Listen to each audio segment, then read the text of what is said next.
우리 지역에는 9개의 단위농협과 축협, 산림조합, 인삼조합이 있습니다.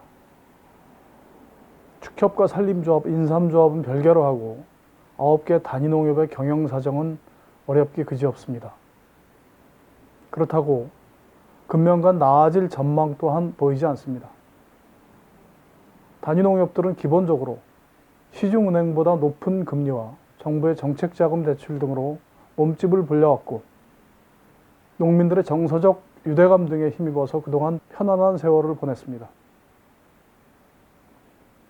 그러나 단위농협들의 존재 요건이던 고금리 장사가 시중은행과의 치열한 경쟁으로 인해서 과거와 같은 수익을 보장해주지 못하고 농업환경 또한 급변해서 과거와 같이 읍면의 범위 안에서만 농사를 짓지도 않습니다.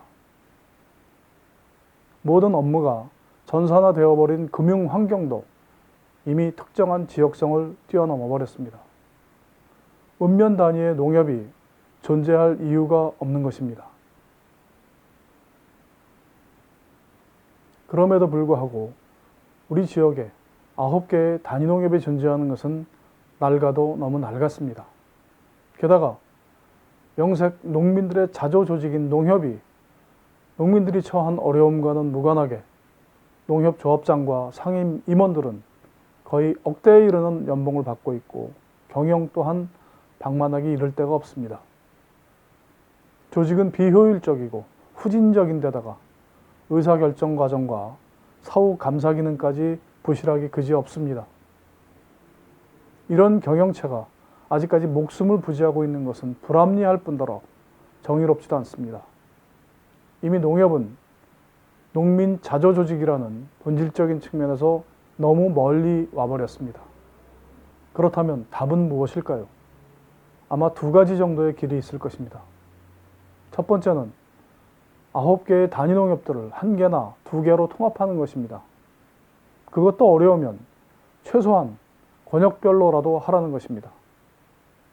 억대에 이르는 조합장과 고위 임원들의 급여, 불합리하게 많은 영업점의 통합, 불필요한 자산의 처분 등 뼈를 깎는 구조 개선을 통해서 단위농협은 보다 스마트한 경영체로 거듭날 수 있을 것입니다.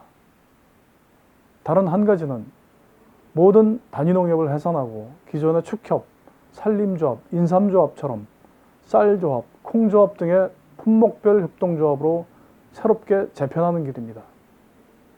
지금은 과거와 달라서 모든 농민들이 쌀 농사만을 위주로 하지 않습니다.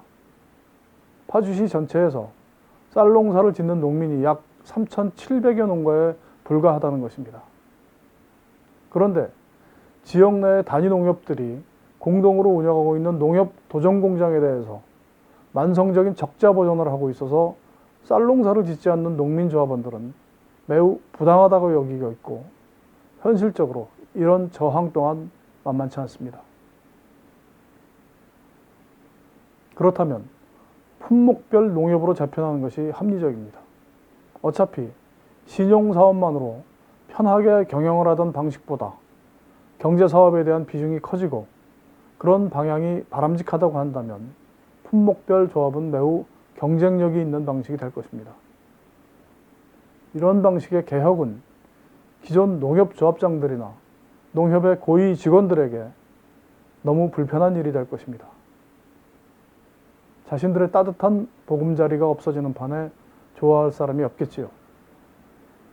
그러나 농민들과 단위농협을 이용하는 고객들에게는 매우 좋은 일이고 현실적으로 이익입니다. 농협이 건강하게 운영이 돼서 이익이 많이 나면 조합원들은 보다 많은 배당을 받게 될 것이고 이용 고객들은 금리 인하나 서비스 개선 등의 직접적인 혜택이 주어질 수 있을 것입니다. 농협개혁을 하지 않을 이유가 없습니다. 문제는 이미 기득권화되어 있는 조합장들과 고위 직원들의 강력하고도 교묘한 반발을 여하히 억누를 수 있는가입니다. 진심인지는 알 수 없으나 일부 조합장들은 자신의 자리를 내놓겠다는 의사를 표현하기도 하니 지금이라도 바로 농협 개혁에 대한 논의를 시작해야 합니다.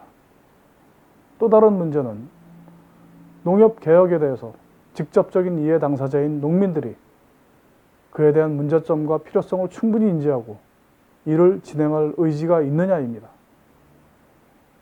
지금의 농촌과 농민들의 사정은 더 이상 물러설 자리가 없을 만큼 어렵습니다. 농협의 개혁이 농촌이 당면하고 있는 모든 어려움을 다 해소해 주지는 못한다고 하더라도 문제 해결의 단초로 기능하기에는 충분합니다. 농민들의 각성이 필요합니다. 김순현의 시선 마치겠습니다.